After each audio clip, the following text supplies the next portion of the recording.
Et comme chaque lundi, à la mi-journée, pour entamer la semaine, les enjeux techniques de marché avec les équipes de Bourse Direct. Romain Debré est avec nous à distance, membre de la cellule info d'experts de Bourse Direct pour le plan de trading de la semaine. Bonjour et bienvenue Romain, merci d'être avec nous. Effectivement, les grands indices actions mondiaux ont mis un terme à une série de 7-8 semaines de baisse consécutives. La semaine dernière a été une semaine de rebond marquée d'ailleurs pour les indices actions aux États-Unis et en Europe. Romain, est-ce que la situation déjà est suffisante pour estimer qu'on est sorti peut-être de la pression baissière de court terme continue depuis plusieurs semaines sur les marchés actions?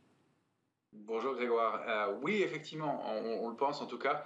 On a probablement marqué un point bas à court terme avec des éléments de retournement qu'on pressentait la semaine dernière qui se sont validés tardivement dans la semaine. C'est vraiment jeudi que le mouvement a été déclenché, mais il y a des éléments suffisamment forts pour considérer qu'on marque au moins un coup d'arrêt dans cette tendance baissière et que c'est probablement la première jambe d'une structure de retournement de plus long terme. Euh, D'autant plus qu'il y a du cash, des opérateurs et des niveaux d'entrée qui sont intéressants.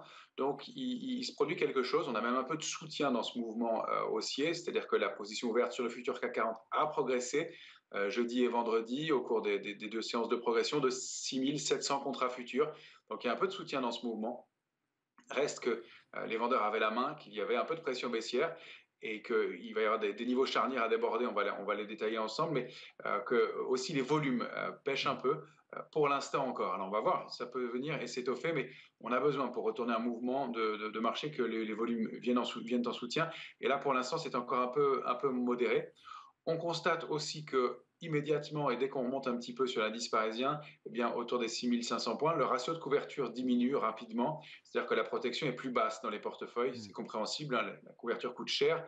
Et donc, le niveau de couverture est plutôt situé en dessous, aux alentours de 6300, 6250. Et là, à ce niveau-là, on a à nouveau du soutien dans le marché. Donc, on pourrait avoir des marchés un peu fébriles et qui pourraient être toujours un peu volatiles, mais il se produit quelque chose et qui sera à confirmer. Mais à court terme, il peut y avoir quelque chose de relativement fort avec un peu de marge de progression encore sur les indices, même si on a déjà fait une grande partie du chemin haussier.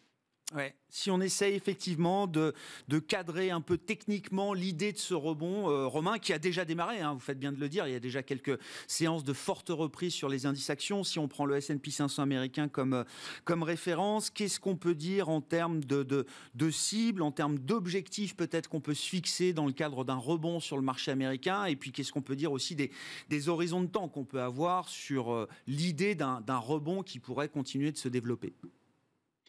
Là, on a mis un coup d'arrêt à un mouvement baissier de plusieurs semaines, effectivement, en franchissant, vous le voyez, la ligne de tendance baissière qui était active depuis maintenant plusieurs semaines, effectivement, et de façon assez puissante, avec une divergence haussière sur le MACD qu'on a réindiqué ici, à un franchissement de 3972 points qui a déclenché un mouvement haussier. Alors, pour ce qui est de l'horizon de temps, pour revenir tout de suite à l'horizon de temps, probablement pendant quelques jours, voire peut-être quelques semaines, on s'est dégagé de ce problème baissier, mais on voit que la structure est petite pour l'instant et on n'a pas de figure de retournement haussière. Ça, c'est propre, par exemple, au S&P, on le voit bien ici, il n'y a pas une figure de retournement haussière. Il y en a sur les indices européens, ça c'est mieux, mais elles sont petites comparativement aux structures de retournement baissière qu'on a connues en face. Donc c'est un mouvement de rebond dans une tendance baissière. On rompt avec la tendance baissière de court et moyen terme, donc c'est un mouvement relativement fort, mais on le voit déjà, les premières cibles sont proches. Alors il y a un niveau de résistance important à 4169, les futurs américains oscillent autour ce matin, donc on est déjà en train de tenter de déborder ce niveau-là. La première cible, c'est 4247 points sur le S&P. Et puis la cible idéale, l'extension, c'est aux alentours de 4367 points. Et la grosse résistance, c'est un peu sous les 4400 points, 4392. On pourrait envisager des extensions jusqu'à ce niveau-là. Ça fait encore 6, 5 à 7% de progression sur le S&P. Ça n'est pas négligeable. On voit qu'en termes de risque-rendement, rentrer maintenant, c'est un peu compliqué aussi. Donc, en stratégie, c'est un peu délicat. C'est pour ça que c'est toujours pas mal et ce marché nous y force d'anticiper les mouvements et de réagir assez tôt. Mais on a voilà, des petites résistances intermédiaires et puis des niveaux majeurs, 4169, qu'il va falloir travailler. Et la force du mouvement prouve que probablement on va aller peut-être aller chercher ces cibles assez rapidement. Hmm. Qu'est-ce qu'on peut dire du niveau de stress de marché? Et c'est vrai qu'on regarde parfois les divergences qu'il peut y avoir entre différents indicateurs de marché. Est-ce que là, il y a une forme de cohérence entre le rebond qu'on observe depuis déjà quelques séances sur un indice comme le S&P 500 et le niveau de stress qu'on peut mesurer dans le marché à travers le VIX, par exemple, Romain? Complètement. L'intérêt de constater, j'ai repris ici un graphique qu'on avait déjà étudié avec des niveaux que j'ai indiqués qui sont un peu subjectifs, mais qui me semblent intéressants pour avoir des points de repère. On est revenu dans ce que j'ai appelé le niveau d'alerte, c'est-à-dire qu'on est toujours prudent sur le VIX, entre 21,50 et 28. On est quand même vigilant, les portefeuilles sont relativement couverts, mais on est revenu dans une zone qu'on n'avait pas atteint en clôture depuis plus d'un mois. Donc c'est important aussi, le marché se détend. On a ces deux mèches hautes au niveau de 39,30 que j'ai indiqué comme étant le niveau de panique, qu'on a touché par 2 fois et il y a un rejet contre ces niveaux-là. Donc une détente et effectivement une grande cohérence à ce moment-là avec l'évolution de l'indice S&P lui-même. Et donc ce retour au niveau d'alerte, on voit qu'après il y aura vigilance puis optimisme. Et on est loin d'être en complaisance dans l'immédiat. Donc on a de la marge encore pour progresser et un indice de volatilité qui se détend assez significativement, mais qui reste tendu au-delà de 20, c'est quand même important. Ça n'est pas le niveau normal pour le marché, même si on le disait, le niveau de couverture est tout de suite moins important dès qu'on remonte un peu sur les indices. Donc il y a un vrai signal qui se met en place aussi du côté de la volatilité, et avec des pics haussiers qui sont à plus de 3 mois d'écart sur l'indice de volatilité et ces rejets qui indiquent qu'effectivement, il se passe quelque chose, il y a une réelle détente sur le marché. Oui, effectivement, qui se confirme aussi quand on regarde par exemple le dollar, l'indice dollar notamment, Romain. Il faut se rappeler que la baisse continue pendant cette semaine des marchés actions américains et dans le monde en général s'est accompagnée avec une accélération à la hausse du dollar contre la plupart des grandes devises mondiales. Là aussi, est-ce que la tendance à la hausse du dollar est en train de montrer au moins des signes d'essoufflement, Romain? C'est ça, c'est de l'essoufflement pour l'instant, avec un avalement baissier qu'on avait évoqué la semaine dernière. La bougie de la semaine dernière avait englobé la bougie de la semaine encore précédente, et on voit que ça s'est matérialisé par une baisse assez significative du dollar contre l'euro, un rebond de l'euro bien sûr en face, et un retour probable sur du dollar contre, alors soit un support qui est 101,05, soit le canal haussier de moyen terme qu'on avait débordé puissamment et qui pourrait servir d'appui. Donc il n'y a pas du tout d'invalidation de la tendance haussière de fond, mais une vraie pause marquée et qui est à l'image de l'excès, ou en tout cas de la puissance haussière qui avait eu lieu. Les mouvements sont assez brutaux aussi de ce côté-là, mais pour l'instant, juste une consolidation dans une tendance. Si on regarde à nouveau les objectifs, les cibles qu'on peut se fixer sur les grands indices actions, on a détaillé le S&P 500, comment est-ce que la situation se traduit sur le plan européen, Romain, si on prend comme référence l'Eurostoxx 50? Et là, comme je vous le disais, on a des cibles de retournement haussière sur les indices européens. Ça, c'est une bonne chose. Ça traduit effectivement un arrêt dans la baisse.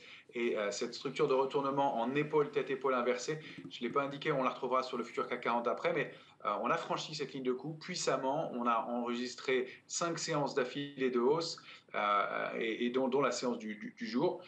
Et on a débordé aussi la ligne de tendance baissière de moyen terme. Alors, on l'a débordé. Ça n'est pas acquis, c'est en séance pour l'instant, mais cette ligne de tendance baissière de long terme que vous voyez en bleu. Et donc, c'est important aussi parce qu'au-delà de la structure de retournement, on déborde ce niveau sous lequel on évoluait depuis plusieurs semaines maintenant et depuis le mois de février. Donc, c'est lourd de signification. En revanche, je vois que la cible idéale sur l'indice Eurostoxx, elle se situe à 3976, 76,5. Et donc, on en est relativement proche déjà, alors qu'on aborde un niveau de résistance majeure qui est 3870 points. Donc, on va avoir des résistances fortes en face de nous, non seulement ces niveaux importants sous lesquels on a évolué longtemps, mais en plus avec des vendeurs qui avaient la main un peu plus haut et qui vont probablement, avec lesquels il va y avoir de la bataille et du temps pour pouvoir reconstruire une structure de retournement haussière et aller déborder des niveaux clés, notamment le niveau de 4018 sur l'Eurostoxx, ne sera probablement pas débordé dans les jours ou semaines qui viennent. Ouais, c'est un rebond qui va être testé effectivement par les opérateurs de marché, on l'a bien compris, Romain. Si on zoome là précisément sur le CAC 40, le futur CAC, sur une lecture journalière, le graphique en 14 heures du futur CAC, Romain, on voit bien effectivement qu'on sort là grâce au gap du jour, on sort de la zone d'alerte de long terme.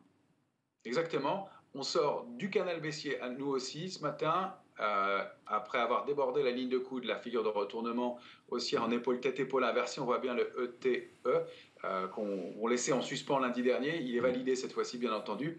On accélère et on sort du canal baissier, en tout cas pour l'instant. C'est important, surtout avec un gap, c'est un signe de force. C'est sur le futur CAC 40 probablement un gap de rupture. En parlant de gap, on peut indiquer aussi que sur le CAC 40 cash, il y a déjà eu 2 gaps, un la semaine dernière et un ce matin, et que c'est probablement celui de ce matin, un gap de continuation qui indique la moitié du parcours à venir et qui donne des cibles équivalentes sur le futur. Donc les niveaux sur le futur CAC 40, la cible idéale c'est 6829 points.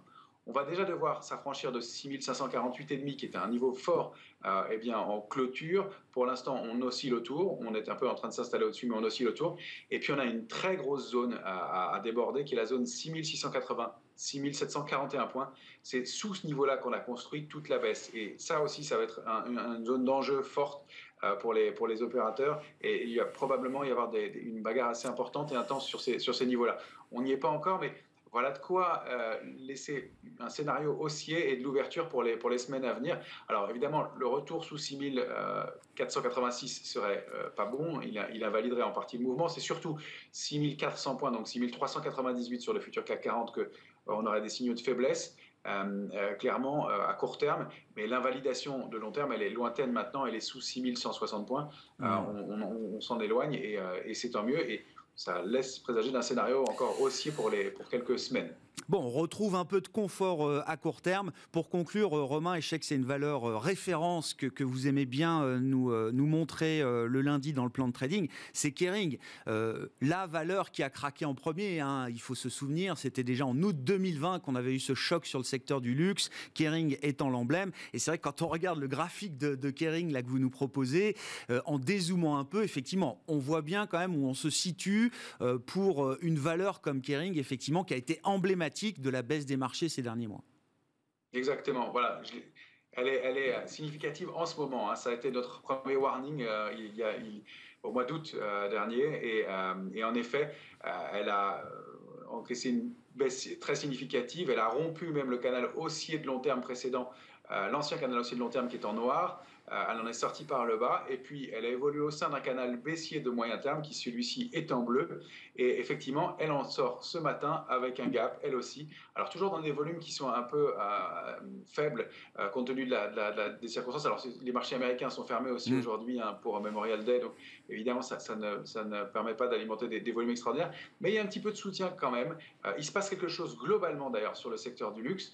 Ça fait partie des secteurs sur lesquels il se produit quelque chose. En revanche, voilà, on voit les masses que j'ai entourées en rouge en haut, qui est la structure de retournement baissière qui s'est mise en place sur plusieurs semaines. Et puis, ces 5 dernières bougies qui permettent de former une petite structure de rebond, une petite structure de retournement haussière, mais qui n'est pas une figure de retournement haussière à proprement parler. On peut donc imaginer qu'elle rebondisse encore, qu'elle aille chercher peut-être des cibles sous 593 par exemple, ou sous son ancien canal haussier de long terme, et puis qu'il y ait un reflux ensuite pour aller former peut-être ce qu'on appelle un double bottom ou une structure de retournement haussière plus forte. Et ça va pouvoir prendre du temps. Et je pense qu'elle est aussi, même dans ce mouvement de rebond, significative de la tendance de fond du marché. C'est-à-dire que ça n'est pas cette petite structure qui est entourée en vert, en bas à droite, qui va invalider ce gros mouvement baissier de plusieurs mois. Et c'est ça l'enjeu et les forces en présence, même s'il y a du mieux et même si pour un investisseur de long terme, on trouve des points d'entrée ici qui peuvent être probablement intéressants.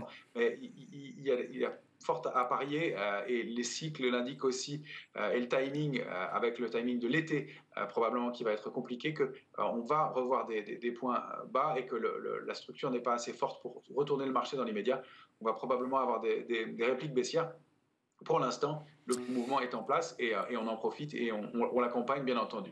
Soulagement de court terme, c'est l'idée qui domine depuis quelques jours désormais sur les marchés, avec toujours quand même ce message de prudence. On reste dans des marchés compliqués avec une ambiance compliquée et un environnement global qui reste compliqué évidemment pour les investisseurs. Merci beaucoup Romain. Romain Dobré avec nous chaque lundi à la mi-journée pour le plan de trading avec Bourse Direct. Romain, membre de la cellule info d'experts de Bourse Direct, qui était avec nous en visioconférence aujourd'hui, la semaine qui sera marquée, je le disais en introduction, par les chiffres d'inflation en zone euro.